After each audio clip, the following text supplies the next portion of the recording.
Listen, I do understand that there are extreme pockets of Browns fans rooting for Dylan to fail.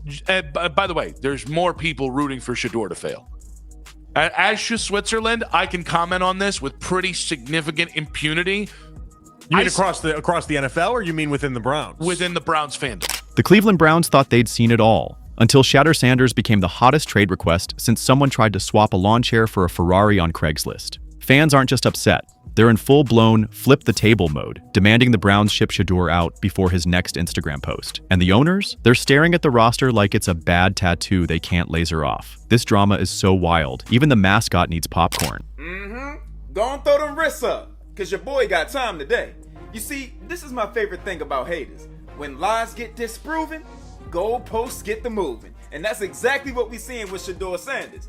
You see, a lot of people on draft day were trying to gaslight us, talking about... The Browns owners probably woke up this morning thinking the biggest crisis they'd face was whether to order their coffee with oat milk or almond milk. Nope. Instead, they get hit with an avalanche of furious fans screaming for Shedeur Sanders to be traded. Like the man personally walked into their house, unplugged their TV, and ate the last slice of pizza. It's not just complaints, it's chaos. Fans have gone from mild annoyance to full-blown reality TV meltdown mode. They're tweeting, making TikToks, organizing petitions, and even photoshopping Shedeur in other teams' uniforms. The man's played fewer snaps than a backup long snapper, but apparently that's all the evidence Cleveland needed to ship him out faster than leftover sushi. People, no, there are more Shedeur haters than there are Dylan Gabriel So listen, I've haters. seen a lot of Shedeur haters, obviously. They found you? Yeah, they didn't take them long, obviously. And the owners? They're standing there looking like someone just told them their car warranty expired and the bill for repairs is $12,000. They invested in Shedeur thinking they were getting a young, dynamic quarterback with charisma, upside, and maybe a few Sports Center highlights. Instead, they're watching the city turn on him like he's a mystery box from Amazon that arrived with nothing inside but a single paperclip and disappointment. The stadium energy has gone from hopeful optimism to family reunion where Uncle Frank brings up politics. Nobody's having fun anymore. Gaslight us, talking about, there is no conspiracy. He fell to the 5th round because he's a braggadocious, spoiled brat who cares about nobody but himself. He's not athletic. He can't throw anything except screen passes. He makes poor decisions. So basically, you wasted months doubling and tripling down on narratives that you knew were absolute bullshit. I mean, how stupid is that? It doesn't help that Cleveland fans are already a unique breed of passionate. This isn't Los Angeles where sports are an optional activity between brunch and yoga. Cleveland lives, breathes, and occasionally screams into the void about football. These are the same people who will shovel snow in sub-zero weather just to tailgate, so when they decide they're done with you, it's not a subtle hint. It's a full marching band, skywriting, and maybe a billboard or two. And right now, their message is crystal clear. Trade Shedeur. Now, I don't have a son, damn it. I don't have a son. But let me tell y'all, America, I am touched. My heart is full. Marcus Spears Jr. is the #1 prospect in America. In America. And guess what, baby? Your pops is on the air. So proud. But let me tell you something. There's a whole bunch of people right here in the ESPN family that's proud of you, my brother. I'm getting emotional right now. First takes in the house. The reason? Oh, pick your favorite. Some blame his preseason performance, some blame his interviews, others say he's spending too much time on social media, and a vocal group is convinced he's secretly allergic to completing third down passes. The guy could cure the common cold, and there'd still be a section of Brown's Twitter screaming that he held onto the cure for too long. That's just the way it goes when you're the quarterback in Cleveland. The honeymoon period lasts about as long as a scoop of ice cream in August. Since Shedeur touchdown in Cleveland, that man been held back more than a dude with a bad temper. Literally, heading into his first NFL start, the man didn't even get any practice with the first team. So even with that handicap working against him, Shedeur went out there and balled the f*** out. I'm talking about looked exactly like the quarterback he was projected to be. And that's a first-round talent. He showcased pretty good accuracy, completing 60% of his passes. He led 3 touchdown drives, which included 2 passing touchdowns, 0 turnovers, and he was getting busy in that backfield, evading more dudes than a fine woman at a gas station. So once again, when the lies get disproven, goalposts get the move. Shedeur gets taken in the 5th round because he's not good. Shedeur balls out during camp. So now we care about training camp. staff. Meanwhile, Shedeur doesn't seem rattled. If anything, he's probably scrolling through his phone with a mix of amusement and mild confusion, wondering when the city that greeted him with open arms decided to switch to pitchforks. This is the NFL, though. Your popularity is measured week to week, and one bad stretch can turn you from future franchise cornerstone to guy we traded for a third-round pick and a slightly used tackling dummy. And the tackling dummy might even get more snaps. Some fans are even getting creative with trade proposals. I've seen suggestions that the Browns send Shedeur to the Canadian Football League for future maple syrup considerations.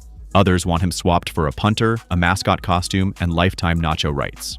We're not trading him, because the pitchfork crowd will just scream louder, but they also can't say, "We're thinking about it," because then the rest of the team starts wondering if they're next. It's like hosting a dinner party and realizing half your guests are plotting to leave early to hit Taco Bell instead. You can't stop them, but you're definitely trying to pretend everything's fine. 13 passes out on less than 20? He completed 31% of his passes. Ooh. I mean, what is it about they like him? Let's see it.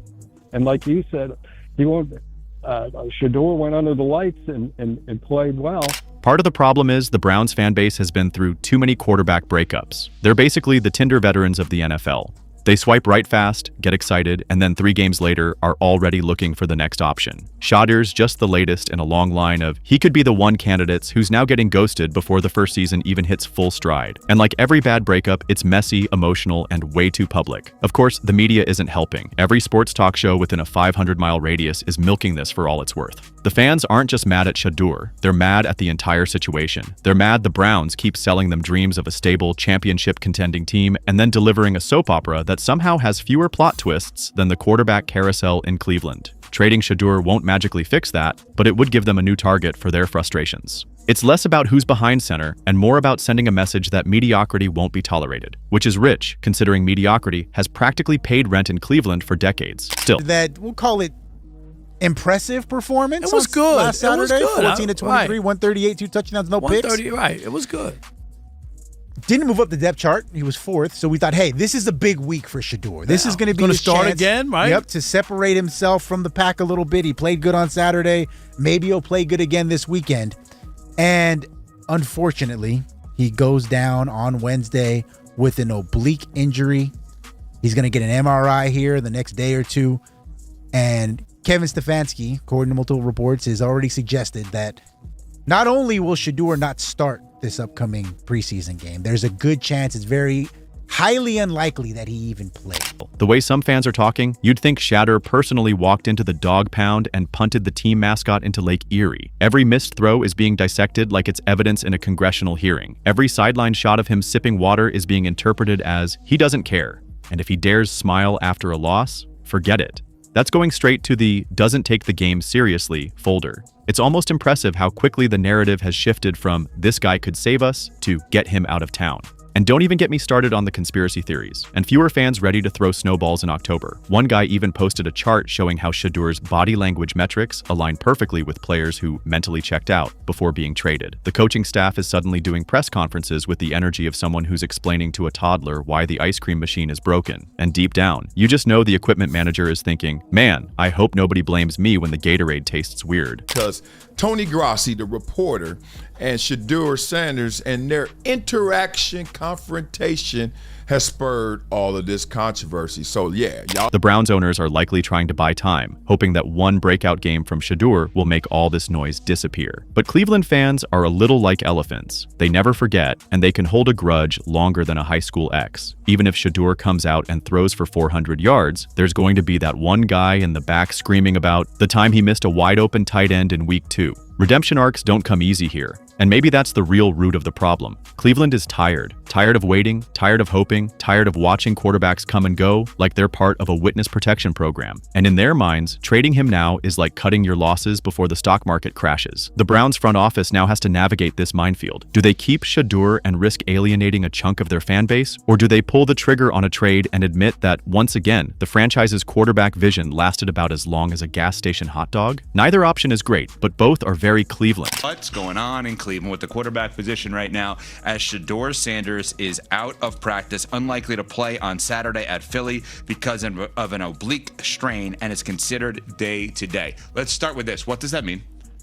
Well, it means that we're going to get an extended look at Dylan Gabriel and Kenny Pickett if those guys are healthy enough to go. So You can bet other teams are watching this circus too. Somewhere, a GM is licking their chops thinking they can get Shedeur for the bargain bin price of a 4th rounder and some pocket lint. And if the Browns actually go through with it, those same fans calling for his head might just start screaming when he lights it up in another city. Because that's the NFL. Today's villain is tomorrow's we should have never let him go. For now though, the Browns owners are in shock, the fans are in revolt, and Shedeur Sanders is the main character in a football drama that's only getting messier. Whether he stays or goes, one thing's for sure. Cleveland will keep finding a way to make quarterback news, even if it means throwing the whole depth chart into chaos. It's just what they do. This isn't just a few angry tweets and a couple of boos at the stadium. No, Browns fans are running with this Shedeur Sanders trade demand like it's the hottest Black Friday deal in history. They're making Trade Shedeur t-shirts. They're creating TikTok skits of him packing his bags. And there's even talk of someone organizing a candlelight vigil for the end of our quarterback patience.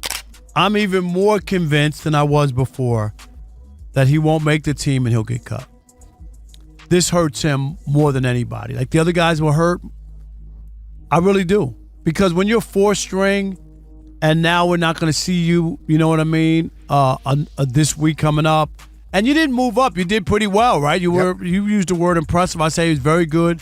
And it wasn't like, oh my God, we didn't know. Or what are we doing? Yes, he should be here. He should be doing this. Let's move him up. He's definitely made the team. No, he didn't make the team off that game. He didn't move up the depth chart from that game. And I'm looking at just the way that the NFL does its business.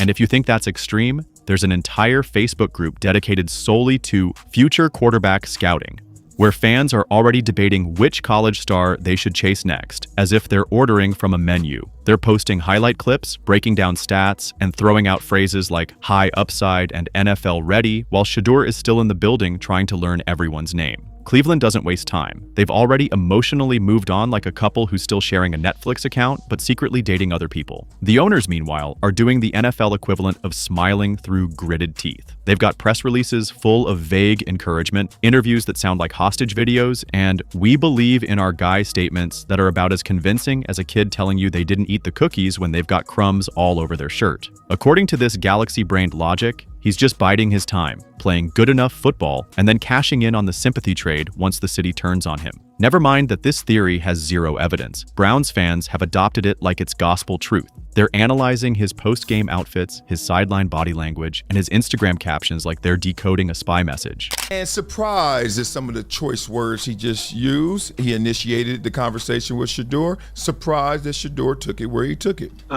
But I appreciated the fact that he did not say what was on his mind from the podium, as other quarterbacks have done with me, which is very uncomfortable. And I also didn't appreciate the fact that this interaction was filmed without my knowledge. And it turned out it was his brother who is doing, I don't know, they're documenting everything of his rookie season, and that's fine.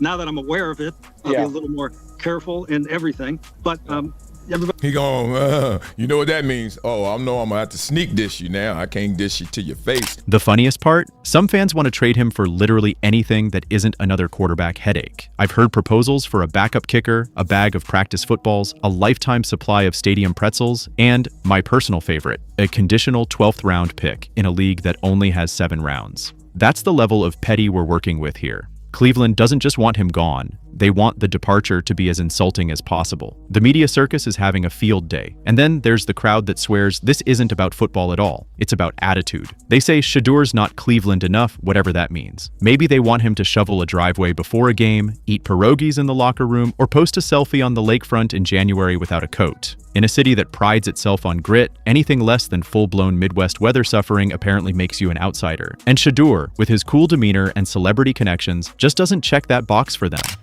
What is this week's hot take? None other than the main man, Shedeur Sanders, as he got off to a hot start or overhyped. Shedeur Sanders jumped out and had an amazing performance against the Carolina Panthers, completing 14 passes out of 23 attempts for 132 yards, 2 touchdowns, 0 interceptions. If you dig into Browns fan history, this whole situation feels like deja vu. The city has gone through more quarterback drama than most teams go through uniforms. Each new guy is the future of the franchise until about 3 bad drives into the season, when suddenly he's the worst mistake we've ever made. And yet, every single time, they swear it'll be different. It's like watching a friend date the same type of person over and over again while insisting, no, this one's not like the others. Yes, they are. The owners are probably staring at trade scenarios right now. Not because they want to, but because you can only ignore a mob for so long before they start showing up at the stadium holding signs with your face on them. And let's be honest, the rest of the locker room is watching this like it's a reality TV show. Some guys are probably already taking bets on whether Shedeur will be gone before Thanksgiving. Others are probably telling him, hey, just ride it out. The fans will hate someone else next week.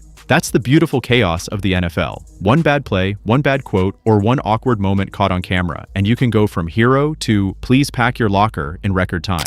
Shedeur Sanders' mania is 1000% real. The very first jersey that I saw walking up to the stadium was a Shedeur Sanders Cleveland Browns jersey. I'm in Charlotte, right? Where the Panthers are playing. And I am seeing Shedeur Sanders Browns, Shedeur Sanders Colorado, Coach Prime Colorado gear everywhere. I expected there to be a lot of attention paid on Shedeur Sanders, and even I was surprised by how much attention was paid on that game on Friday night. I think the staggering part is that anytime you say something that isn't glowingly positive about Shedeur right now, all of a sudden you're labeled somebody that's a hater and rooting against him. I still think it's stunning that the first overall pick in the NFL draft, who was a quarterback, played this weekend and nobody gives it. I can't stress enough how much of this is just Cleveland being Cleveland. This is a fan base that once built a giant inflatable quarterback graveyard to represent all the failed signal callers they've had over the years. They've burned jerseys, made parody songs, and even held mock funerals for seasons that ended too early. So when they say they want someone traded, it's not just talk. It's an event. You half expect them to start live streaming his hypothetical moving day. Cleveland versus the world. Browns fans have clearly abandoned all sense of reality and are now just pitching trades that would make a fantasy football commissioner resign in protest. Through all of this, Shedeur has kept pretty quiet, which only fuels the fire. In the eyes of the fans, silence means you're either plotting your escape or you don't care. And in Cleveland, not caring is a worse crime than throwing 3 interceptions. This is a blue-collar town that demands you suffer visibly when things go wrong. They want sideline headshakes, helmet slams, and maybe a few broken clipboards. Anything less just feels like you're not invested enough. You know, it's been rough because I've got a lot of stuff going on, and sometimes it's more stressful than it needs to be. Sometimes life is harder than it needs to be. And then you know something? You're just looking for a sliver of joy, Canty. You're looking for a sliver of joy, Molly. And of all the things to be joyful about, you know, the NFL season coming up, college football season coming up, me being back on the air with my boys. Yo, some dude, Marcus Spears Jr. is the #1 prospect in the country. If the Browns ownership wants to calm things down, they've got to pull off a masterclass in PR. Maybe a surprise charity event with Shedeur, maybe some heavily staged practice footage where he's throwing perfect spirals in slow motion, maybe even a viral video of him eating at a local diner with fans. In Cleveland, a well-timed pierogi selfie could buy you at least 2 weeks of goodwill. But if they don't, and this storm keeps growing, they might have no choice but to pull the trigger on a trade, and then spend the next decade hearing, remember when we gave up on Shedeur too soon? Every time he does anything remotely impressive in another uniform. That's the risk. You either stick with him and risk more booze, or you trade him and risk living in highlight reel regret forever. The fans are chanting, the owners are sweating, and Shedeur is somehow the most controversial player in the city before even finishing a season. It's peak Browns drama, and if history is any guide, it's only going to get wilder from here. The only thing more certain than the Cleveland winter is the fact that the quarterback carousel never stops spinning in this town. And right now, Shedeur Sanders is strapped to it